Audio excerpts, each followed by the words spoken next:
Sloboda je odvaha žiť po svojom. Ak sa to niekomu nepáči, vieš, že to robíš správne. Žij ako chceš. Pracuj kedy chceš. Buď kým a s kým chceš. Tvor a hovor, čo chceš. Zostaň, alebo choď ďalej. Buď sám, keď chceš, ale najmä sám sebou. Kominárska by Verx. Dobrý deň. Ďakujeme veľmi pekne, že ste prišli. Predtým, ako začneme, tak si dovolím pár úvodných BOZP vied, ak môžem. Všetci ste dostali ochranné prvky, teda vesty a prilby. Prosím, nechajte si ich na sebe, lebo predsa len stále sme na stavbe. Všetky káble, o ktoré by ste zakopli, nie sú živé, čiže nemusíte sa báť, ale dávajte si tak či tak pozor. Dávajte si pozor na schody, dávajte si pozor, aby ste si neudreli hlavu. No a ak by ste potrebovali si odskočiť, tak nájdete iba niekoho s výsačkou Verx a ten už vás odvezie, keďže sme na stavbe na tojtojku. No ale prejdime k veci. Žij ako chceš, to je odkaz pre všetkých, ktorí si určujú vlastné pravidlá a dnes sme sem prišli, aby sme si to pozreli v zhmotnenej podobe. Dovolili sme si vás dnes pozvať na ukážku a prezentáciu vzorových loftov, ktoré si pre vás pripravila spoločnosť Verx, ako aj vzorových ateliérov, keďže nejde o obyčajný projekt, je to projekt, ktorý je spojený aj s umením. Ako môžete vidieť, tak nad vami visí dielo Soft Paradox od Jakuba Treitera, ktorý je mimochodom aj autorom jedného zo vzorových ateliérov. Je to ale v prvom rade o bývaní, čiže potom, ako si prejdeme tú jednotlivú prezentáciu, tak vás zoberieme do vzorového vchodu, kde vám ukážeme tie jednotlivé lofty, ako aj spomínaný ateliér.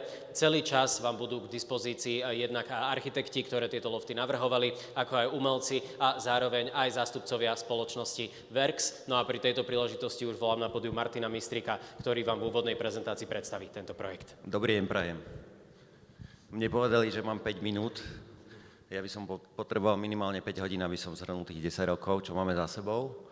Ale začneme tým, že máme tu nejaké 3 roky spomínané, 1956 ako rok, kedy táto knihtlačiareň začala svoju prevádzku. Zhodou okolností v týchto rokoch aj vo svete začali vznikať prvé loftové bývania v New Yorku, v Paríži, v Londýne. Dôvod, prečo sme sa rozhodli tú budovu vlastne nezbúrať a zachovať, je veľmi jednoduchý, že má v sebe určitý príbeh. Mnohí z nás čítali napríklad Stopy. Stopy sú súčasťou môjho detstva a bolo také dôležité priniesť tú kultúru toho, že nebúram, ale obnovujem, čo poznáme zo zahraničia aj sem na Slovensko. Takže toto bol ten primárny dôvod, pre ktorý sme sa rozhodli vlastne, že tento objekt zachováme a prerobíme ho na bývanie. Základom loftového bývania je vlastne to, že z industriálu alebo z výrobnej budovy vytváram priestor, v ktorom dokážem bývať, fungovať.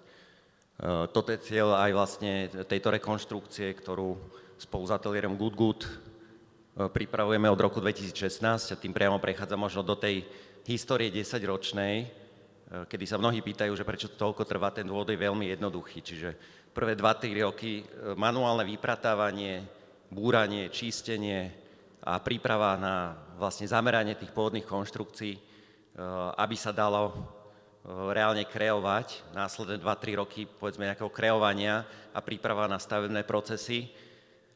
Vieme, koľko stavebné procesy trvajú, takže kým sme dostali posledné povolenie, je rok 2024 a za posledné 2 roky sa nám vlastne podarilo v rámci objektu vytvoriť, vystavať z veľkými a ťažkými panelmi, ktoré sa museli manuálne vlastne pohybovať v rámci toho objektu, keďže je zastrešený a neviem v ňom fungovať so žeriavom, tak 250-kilové panely, ktorých potrebujem 12 na jednu stenu, viete si predstaviť, čo to znamenalo pre tých robotníkov. Takže sme radi, že máme tú značnú časť za sebou a čaká nás ešte za 2-3 mesiace ešte dokončiť posledné 1,5 nadzemného podlažia.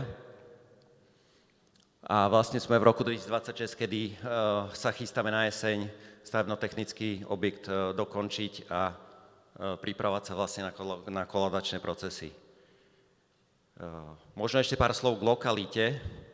Vnímame tú lokalitu ako veľmi dobrú pre aktívny mestský život a má potenciál stať sa nejakým kultúrnym centrom pre Bratislavu. Preto spolupracujeme aj na nejaké obnove tohto prostredia. Jednak pred rokmi sme obnovili škôlku, ktorá je vo vnútrobloku. Bola to kompletná rekonštrukcia, ktorá priniesla trošku viacej tej kultúry zase do toho prostredia a momentálne spolupracujeme s novou tržnicou na obnove, takže čokoľvek, čo uvidíte, čo sa týka novej tržnice, že ju rozsvietilo, či už je to ten ikonický názov tržnica, alebo aj vo vnútri objektu, tak je to spolupráca, pretože nám záleží na tom, aby sa aj tá lokalita rozvíjala. Je to určitá forma tej kultúry, ktorú vnímame, že treba priniesť aj do toho okolia. Otvárame vlastne vzorové lofty. Možno upozorním na to, nie všetci si to možno všimnú, my vidíme ešte kopec nedostatkov, takže je to prototypovanie, celá stavba je o prototypovaní, je to neštandard a keď si niečo všimnete, kľudne sa pýtajte. Môže to byť aj zámer architekta, samozrejme môže to byť aj niečo, čo ešte sa iba vyvinulo nejakým spôsobom a budeme to nejakým spôsobom ďalej, bude to mať nejaký progres, aby sme dosiahli ten cieľ, ktorý architekti v tom vidia.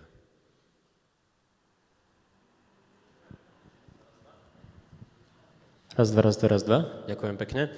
Už tak, ako som už spomínal, súčasťou tohto projektu je aj umenie, ale v prvom rade je to bývanie, v prvom rade sú to lofty. Tak čo by si poradil mne? Mám si vybrať loft alebo byt? Určite lofty sú tá pomyselná čerešnička tohto celého, ale ja by som povedal, že nejde ani o to, že či loft alebo byt, ide o projekt ako taký. Čiže pre mňa, ja by som skoro odporúčil, že vyber si, čo chceš. Ide o to, že či to ešte bude, lebo keď sa to raz minie... Dáš mi slavu? Tak porozprávame sa neskôr. Dobre, ďakujem veľmi pekne. To bol Martin Mistrík. No a ako som už spomínal to umenie, tak pri tejto príležitosti by som určite rád pozval na stage už spomínaného Jakuba Trajtera, ktorý je autorom tejto inštalácie, ale zároveň aj vzorového ateliéru, ktorý vám teraz predstaví. Jakub, máš slovo. Ďakujem. Zdravím vás. Dobrý deň. A v prvom rade chcem poďakovať uvedomelosti developera, lebo jak Martin spomínal, že je to 10 rokov, keď sme sa stretli a povedali si, že poďme niečo vymyslieť, aby to malo nejakú pridanú hodnotu. A je to veľmi pekné gesto, je dobrý nápad a myslím si, že takto by mali fungovať všetci, ktorí niečo ako vytvárajú priestor pre ľudí, mať tú pridanú hodnotu a nemať to len čisto ako takúto kalkuláciu. Takže to ma ako veľmi sa mi to páčilo a hovorím si, že musíme niečo dobré vymyslieť. Takže postupne sa, jak tie roky plynuli, sa to rôzne modelovalo, tá predstava, že do čoho sa pôjde a tak. A chcem povedať, že v podstate ja som sem spravil nejakú inštaláciu vecí, ktorá podobne ako ten priestor momentálne zachytáva takú rozpracovanosť. Takže tá skutočná podoba sa bude kreovať s tým priestorom ešte ďalej.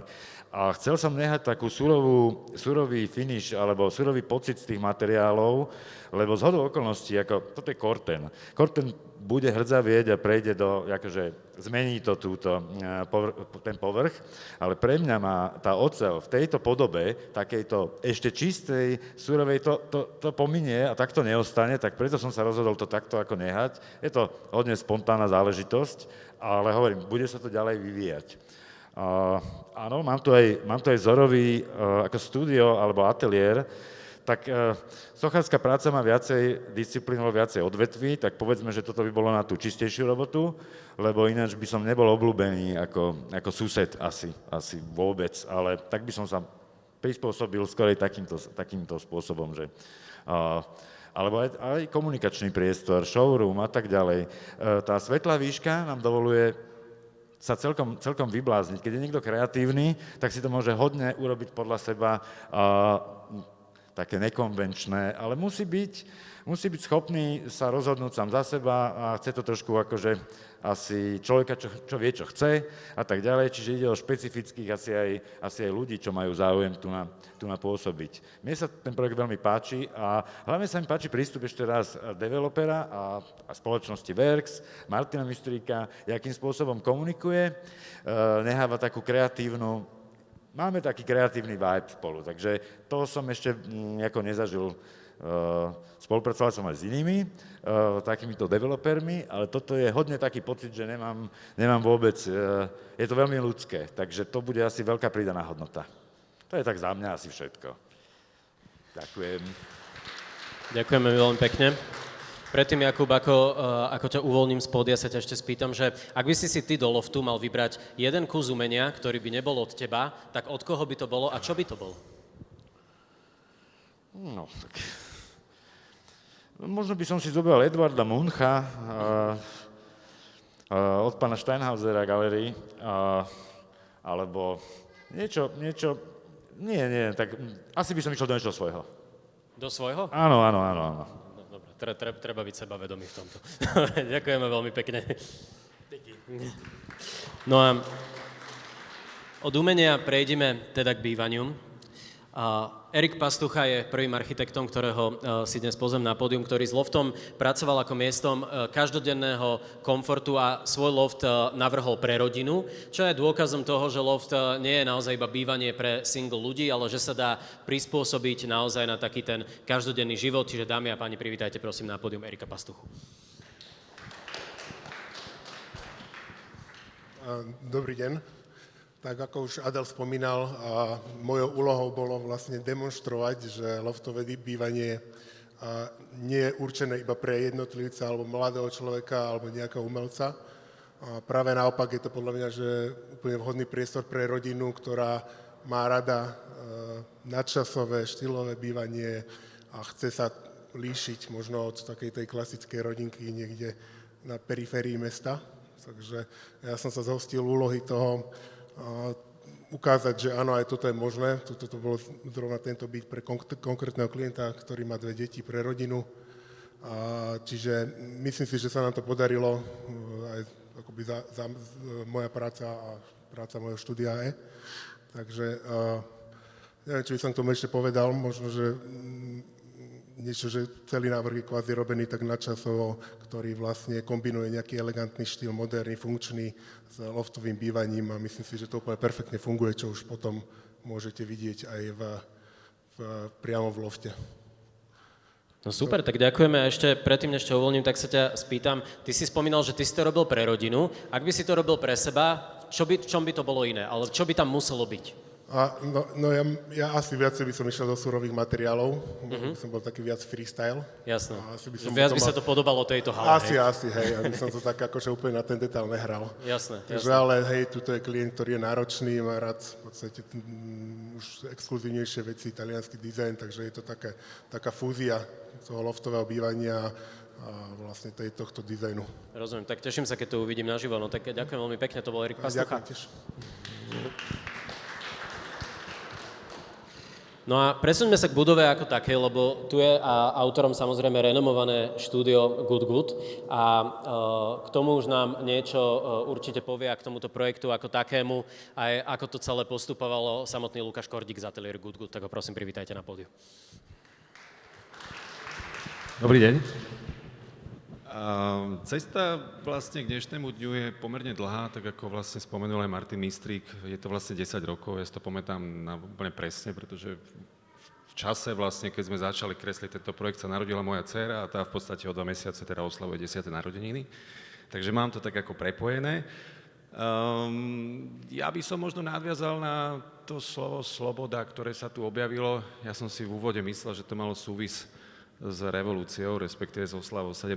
novembra, ale vlastne je to claim, alebo slovo, ktoré sa nejakým spôsobom snaží previazať, alebo najlepšie vystihnúť to, čo v podstate tento projekt cieli, alebo kam sa chce dostať.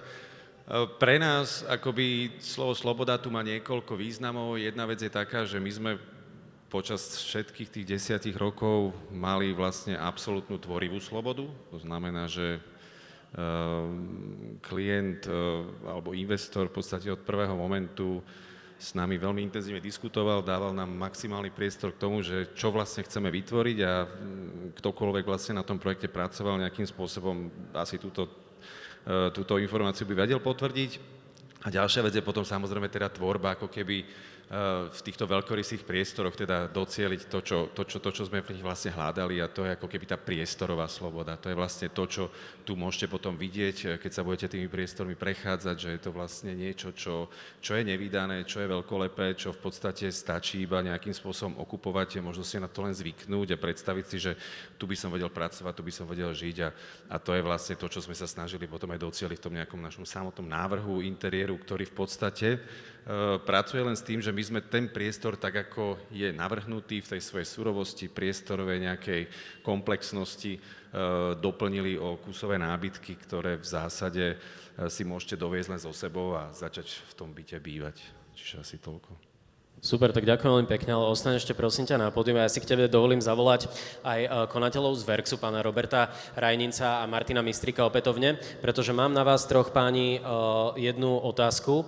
Celé toto trvalo 10 rokov. Ak by ste mali do toho ísť znova, išli by ste do toho znova? Začnem ja? Áno. Určite áno. Za žiadnych okolností. Tak, ďakujem veľmi pekne. Toľko k našej prezentácii. Dostali sme sa až na záver, čiže ja teraz prenechávam slovo Martinovi, ktorý vám povie ešte nejaké technické inštrukcie, a potom sa spoločne môžete presunúť teda do tých vzorových loftov, a teda kvôli čomu ste sem ostatne prišli. Ďakujem veľmi pekne.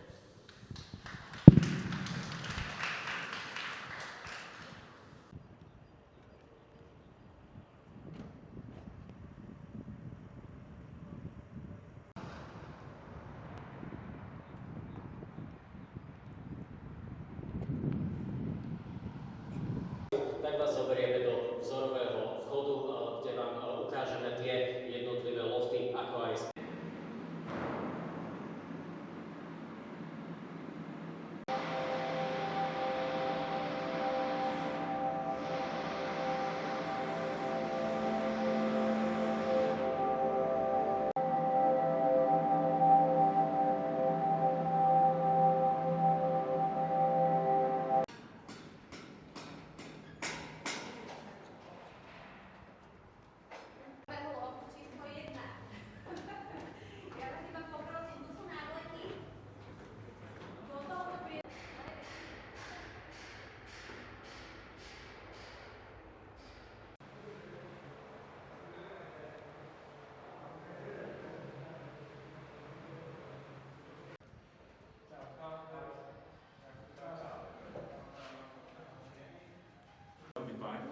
Zároveň aj tam s tým drevom a s tým betónom, takže aj svetelník trošku rozvíriť a takú lampívnosť do toho dať, lebo tá architektúra je striktná.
Tak to bude krásne.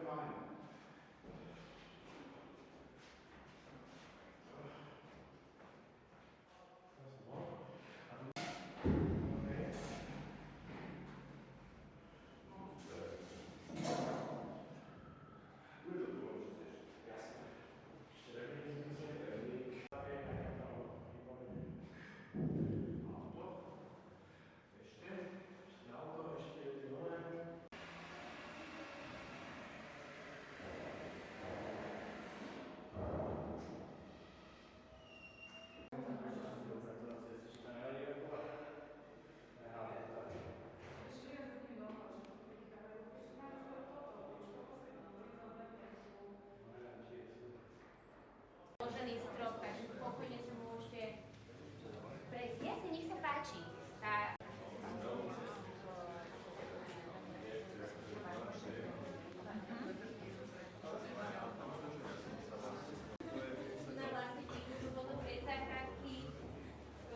Tu vidím, že aj tie skrine sú ten váš vzor.